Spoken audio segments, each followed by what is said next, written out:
Hello guys! For today's video, I may share lang po ako about online job scamming. So disclaimer lamang po is hindi po ako isang dalubhasa pagdating dito, but I'm here to share according to my experience at sa lahat po ng mga nababasa sa mga online platform. Ayan. So para po ito sa mga job seekers na naghahanap po ng trabaho online. Ayan. So ito po yung mga tips or sign kung scammer po yung kinakausap po natin. First sign is kung ang gamit po nila is Telegram or WhatsApp. Ayan, so they use this platform to communicate with you, to ask for your details, like for example your name, your previous job, or yung occupation mo ngayon, or yung mga experience mo, ganyan. Tapos magbibigay sila ng mode of payment, or for example PayPal na ganito lang yung mode of payment gagamitan sa pagbabayad ng iyong work, ganyan. So, scam po yan. Huwag po kayo nagpapaniwala dyan. Second is kung ito po yung mga in-offers po nilang mga trabaho. First is writing or content writing. Second is data entry or encoding or retyping na kung saan i-retype mo yung mga images na ibibigay nila sa inyo. So, iba-iba tayo. So, depende kung anong trip nila, kung ilang pages yung i-retype po natin.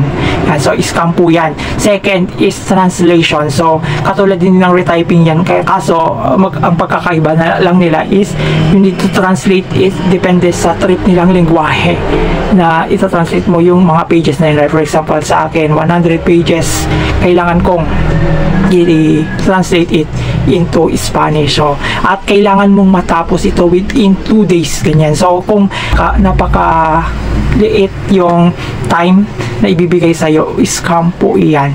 Next is, kailangan mong mag-post sa iyong marketplace. Ayan, magpapasa sila ng picture, ng description, ng title, ng price na ipopost mo. Or for example, rent, magpaparent sila or magbibenta sila ng bahay, ganyan. So, scam po yan at ipapopost po nila sa inyong marketplace. So, may magme-message din doon. Kasi, sabi nung kausap mo is kapag may mag-message, ibigay mo yung number sa akin, ganyan. So, may magme-message doon na kung saan kasama rin nila yun. Kasabuhat. So, all online scamming is in a group. Hindi lang mag-isa yun. Grupo po sila. Next is converting PDF file into Microsoft Word or Microsoft Word into PDF file. So, scam po iyan. Next is kung yung offer po nila sa work na gagawin nyo or sa task na gagawin nyo is napakalaki. For example, $3,000 ganyan or 2,800 euro ganyan. So, wag na kayong maniwala kasi sa panahon ngayon is wala nang easy money. Most of the time ngayon is puro scamming na, most especially dito sa online. Hindi lang online, pati personal, mag-apply ka ng trabaho in person, scam na rin yun. May mga ganun na rin na mga company ngayon. And ito yung mga tips para malaman natin kung scammer yung ating mga kinakausap. So, sa pamamagitan ng pakikipag-communicate po nila sa inyo is may ibibigay po silang company name na kung saan daw sila nagtatrabaho. Pero ang totoo, ginagamit nilang yung company na ito pero hindi sila dito nagtatrabaho. Kasi most of the company na ginagamit nila is top rated, kilalang kilala at matagal na sa business world. Ganyan. So, magbibigay ako ng tatlo. Windsor Public Library.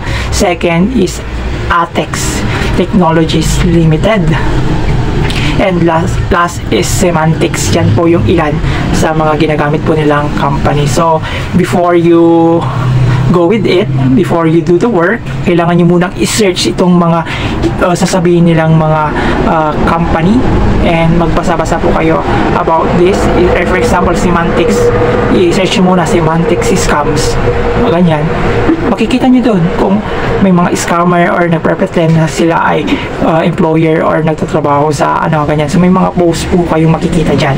So of these sites or this company website is nagsasabi na hindi po kami gumagamit ng ibang platform sa pag-hire at pagbibigay ng trabaho like Telegram, WhatsApp, Facebook, mga ganyan. So meron silang sariling website na kung saan pwedeng mag-apply yung mga applicants. Ayan. So yan lamang po sa ngayon. Kung may mga gusto po kayong itanong about online scamming, kasi most of the time is napopost po ito sa mga online job hiring. So mag-isip-isip po tayo para hindi po masayang yung oras, yung effort, and of course yung money natin sa pakikipag-usap sa mga online scammer na ito. So hanggang dito na lang. This is Team LBCT Vlogger and see you next vlog.